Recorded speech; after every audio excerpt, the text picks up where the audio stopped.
চলমান পরিস্থিতি নিয়ে বিএনপি মহাসচিব মির্জা ফখরুল ইসলাম আলমগীরের নেতৃত্বে বিএনপির ৫ সদস্যের প্রতিনিধি দল সরকারের প্রধান উপদেষ্টা ডক্টর ইউনূসের সঙ্গে বাসভবন যমুনায় দেখা করেছেন। এই মুহূর্তে প্রধান উপদেষ্টার বাসভবন যমুনার সামনে থেকে প্রেস ব্রিফিং করছেন বিএনপি মহাসচিব মির্জা ফখরুল ইসলাম আলমগীরের।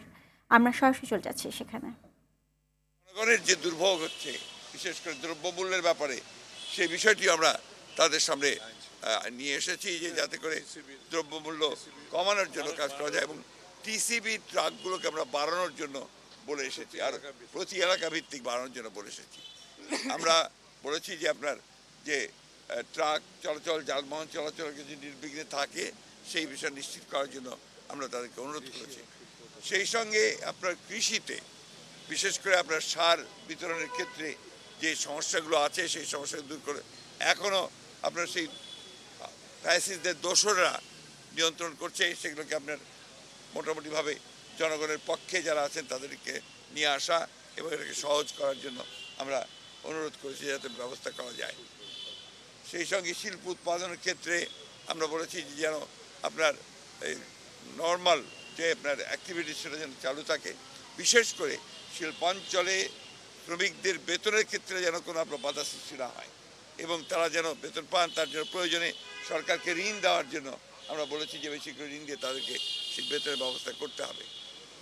আমরা আরেকটা বিষয় অত্যন্ত গুরুত্বপূর্ণভাবে বলে এসেছি হচ্ছে যে ইউনিয়ন পরিষদ যেগুলো এখনও আছে, এই ইউনিয়ন পরিষদগুলো বেশিরভাগ সময় সেই ফ্যাসিস্ট সরকারের আমলে জবরদস্তি নির্বাচন করে তাদের মতো করে নিয়ে এসেছিল।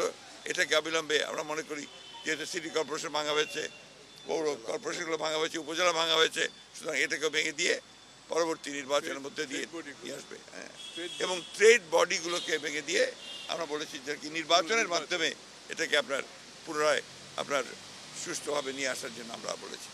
সামগ্রিকভাবে আমাদের সমস্ত রাজনৈতিক দলগুলোর সাথে আলাপ আলোচনা করে এই জাতীয় ঐক্য সৃষ্টি করার ব্যাপারেও আমরা আহ্বান জানিয়েছি।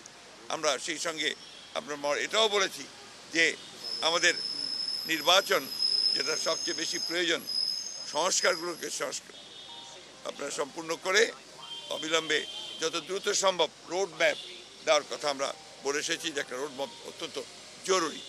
এই কথাগুলি আমরা তাদেরকে বলেছি এবং প্রধান উপদেষ্টা এবং তার সঙ্গে যারা উপদেষ্টা মণ্ডলীর সদস্য ছিলেন তারা অত্যন্ত শান্তিপূর্ণভাবে মনোযোগ সহকারে আমাদের কথাগুলো শুনেছেন এবং আমরা বিশ্বাস করি যে তাগুলো গুরুত্ব দিয়ে তারা এটাকে প্রয়োগ করার ব্যবস্থা করবে। আরেকটা বিষয়